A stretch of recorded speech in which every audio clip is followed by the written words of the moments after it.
का शीर्षक है स्वतंत्रता की ओर।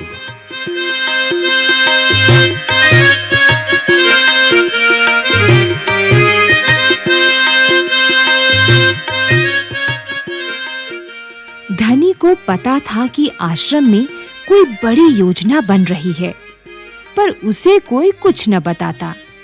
वे सब समझते हैं कि मैं 9 साल का हूँ, इसलिए मैं बुद्धू हूँ, पर मैं बुद्धू नहीं हूँ। धनी मन ही मन बड़बड़ाया। धनी और उसके माता-पिता बड़ी खास जगह में रहते थे, अहमदाबाद के पास, महात्मा गांधी के साबरमती आश्रम में।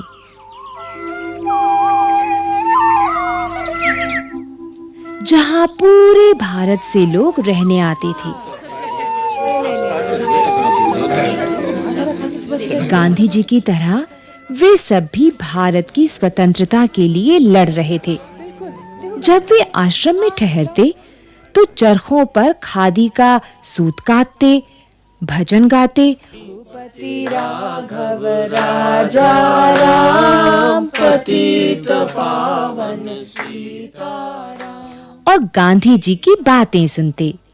साबरमती में सबको कोई न कोई काम करना होता, खाना पकाना, बर्तन धोना, कपड़े धोना, कुएं से पानी लाना, गाय और बकरियों का दूध दूहना और सब्जी उगाना।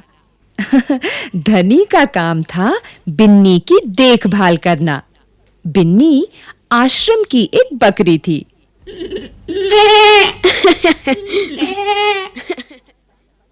धनी को अपना काम पसंद था, क्योंकि बिन्नी उसकी सबसे अच्छी दोस्त थी। धनी को उससे बातें करना अच्छा लगता था। उस दिन सुबह धनी बिन्नी को हरी घास खिलाकर उसके बर्तन में पानी डालते हुए बोला, कोई बात जरूर है बिन्नी, वे सब गांधी जी के कमरे में बैठकर बातें करते हैं। कोई योजना बनाई जा रही है, मैं सब समझता हूँ। बिन्नी ने घास चबाते हुए सिर हिलाया, जैसे कि वो धनी की बात समझ रही हो। धनी को भूख लगी। कूदती फांदती बिन्नी को लेकर वो रसोई घर की तरफ चला।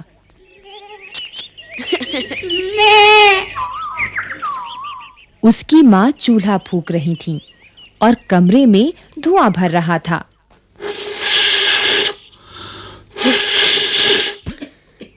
अम्मा, क्या गांधी जी कहीं जा रही हैं? उसने पूछा। खांसते हुए माँ बोली, वे सब यात्रा पर जा रहे हैं। यात्रा? कहाँ जा रही हैं? धनी ने सवाल किया। समुद्र के पास कहीं। अब सवाल पूछना बंद करो और जाओ यहाँ से धनी। अम्मा जरा गुस्से से बोली, पहले मुझे खाना पकाने दो।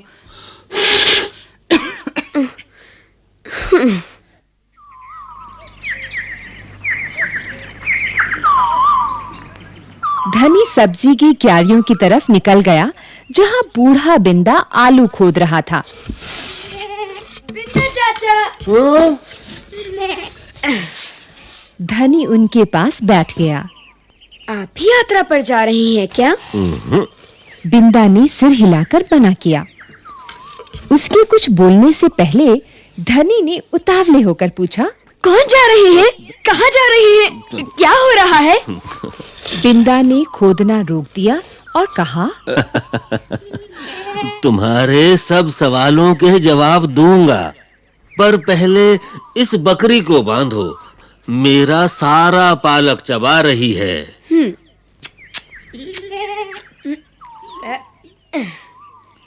धनी बिन्नी को खींचकर ले गया और पास के नींबू के पेड़ से बांध दिया। फिर बिंदा ने उसे यात्रा के बारे में बताया। गांधी जी और उनके कुछ साथी गुजरात में पैदल चलते हुए दांडी नाम की जगह पर समुद्र के पास पहुंचेंगे। गांव और शहरों से होते हुए पूरा महीना चलेंगे। दांडी पहुंचकर वे नमक बनाएंगे। नमक? धनी चौंक कर उठ बैठा। नमक क्यों बनाएंगे? वो तो किसी भी दुकान से खरीदा जा सकता है। हाँ, मुझे मालूम है। बिंदा हंसा। पर महात्मा जी की एक योजना है। ये तो तुम्हें पता ही है कि वो किसी बात के विरोध में ही यात्रा करते हैं या जुलूस निकालते हैं, है ना? हाँ, बिल्कुल सही। मैं जानता हूँ, वे ब्रिटिश सरकार के खिलाफ सत्याग्रह के जुलूस निकालते हैं, जिससे कि उनके खिलाफ लड़ सके और भारत स्वतंत्र हो जाए। पर नमक को लेकर विरोध क्यों कर रहे हैं? ये तो समझदारी वाली बात नहीं है। बिल्कुल धनी, क्या तुम्हें पता है कि हमें नमक पर कर देना पड़ता है? अच्छा। धनी हैरान रह गया। नमक की जरूरत सभी को है। इसका मतलब है कि हर भारतवासी, गरीब से गरीब भी ये कर देता है। बिंदा चाचा ने आगे समझाया। लेकिन ये तो सरासर अन्याय है। धनी की आंखों में गुस्सा था। हाँ, ये अन्याय है। इतना ही नहीं, भारतीय लोगों को नमक बनाने की मनाही है। हाँ, महात्मा जी ने ब्रिटिश सरकार को कर हटाने को कहा, पर उन्होंने ये बात ठुकरा दी। इसलिए उन्होंने निश्चय किया है कि वे दांडी चल कर जाएंगे और समुद्र के पानी से नमक बनाएंगे। 1 महीने तक पैदल चलेंगे? धनी सोचकर परेशान हो रहा था। गांधी जी तो थक जाएंगे। वे दांडी बस या ट्रेन से क्यों नहीं जा सकते? क्योंकि यदि वे इस लंबी यात्रा पर दांडी तक पैदल जाएंगे तो ये खबर फैलेगी, अखबारों में फोटो छपेंगी, रेडियो पर रिपोर्ट जाएगी और पूरी दुनिया के लोग ये जान जाएंगे कि हम अपनी स्वतंत्रता के लिए लड़ रहे हैं। और ब्रिटिश सरकार के लिए ये बड़ी शर्म की बात होगी। गांधी जी बड़े ही अक्लमंद हैं, है ना? धनी की आंखें चमकी। बिंदा ने हंसकर कहा। हाँ, वो तो हैं ही। दोपहर को जब आश्रम में थोड़ी शांति छाई, धनी अपने पिता को ढूंढने निकला। वो एक पेड़ के नीचे बैठकर चरखा काट रहे थे। पिताजी, हाँ, क्या आप और अम्मा दांडी यात्रा पर जा रहे हैं? धनी ने सीधे काम की बात पूछी। मैं जा रहा हूँ। तुम और अम्मा यहीं रहोगे। मैं भी आपके साथ चल रहा हूँ। बेकार की बात मत करो धनी। तुम इतना लंबा नहीं चल पाओगे। आश्रम के नौजवान ही जा रहे हैं। धनी ने हट पकड़ ली। मैं 9 साल का हूँ और आपसे तेज दौड़ सकता हूँ। धनी के पिता ने चरखा रोककर बड़ी धीरज से समझाया। सिर्फ वे लोग जाएंगे जिन्हें महात्मा जी ने खुद चुना है। ठीक है, मैं उन्हीं से बात करूंगा। वो जरूर हाँ कहेंगे। धनी खड़े होकर बोला और वहां से चल दिया। गांधी जी बड़े व्यस्त रहते थे। उन्हें अकेले पकड़ पाना आसान नहीं था, पर धनी को वो समय मालूम था जब उन्हें बात सुनने का समय होगा। रोज सुबह वो आश्रम में पैदल घूमते थे।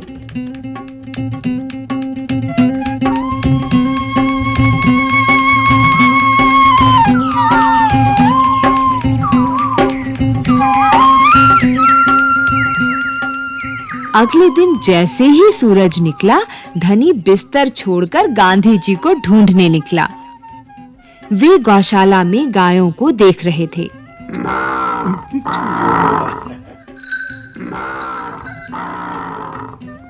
फिर वो सब्जी के बगीचे में मटर और बंद गोभी देखते हुए बिंदा से बात करने लगे।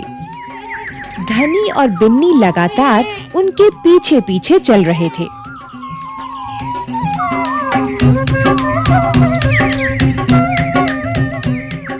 अंत में गांधी जी अपनी झोपड़ी की ओर चले।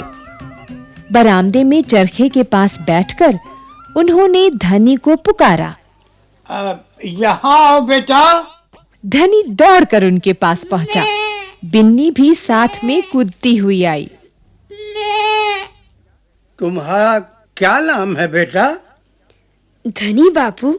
और ये तुम्हारी बकरी है?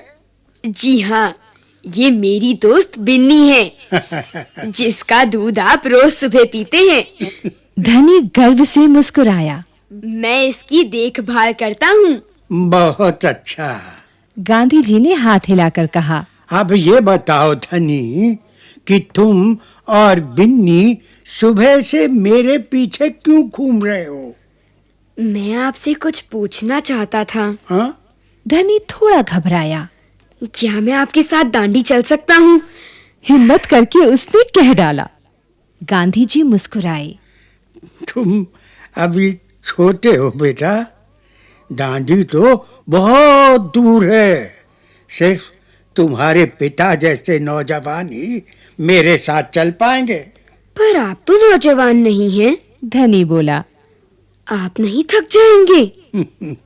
मैं बहुत अच्छे से चलता हूँ।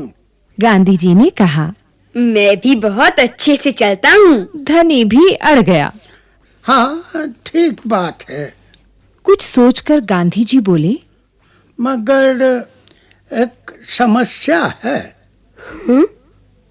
अगर तुम मेरे साथ जाओगे तो बिन्नी को कौन देखेगा?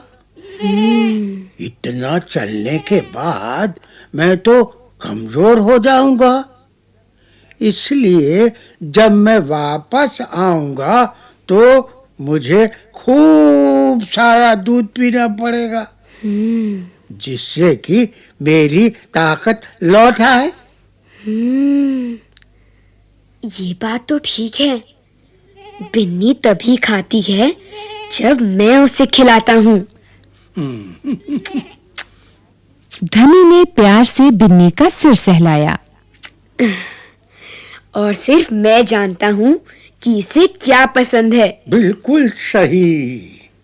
तो क्या तुम आश्रम में रहकर मेरे लिए बिन्नी की देखभाल करोगे? गांधी जी प्यार से बोले। जी हाँ, करूँगा। धनी बोला। बिन्नी और मैं आपका इंतजार करेंगे।